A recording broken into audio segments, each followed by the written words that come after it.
How to recover my Yahoo account without a phone number or email. Hello everyone.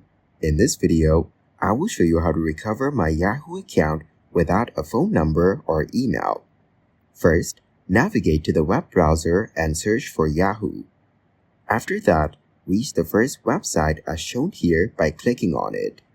Here, hit the Sign In button at the top and enter your Yahoo account name. Now, hit the Next button and you will reach the password area.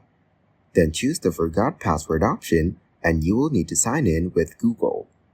In the next step, click on it and proceed to further steps. In this way, you'll be able to recover my Yahoo account without a phone number or email. Thank you guys for watching this video. Hope you got some value.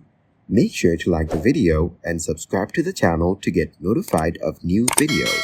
See you in the next one.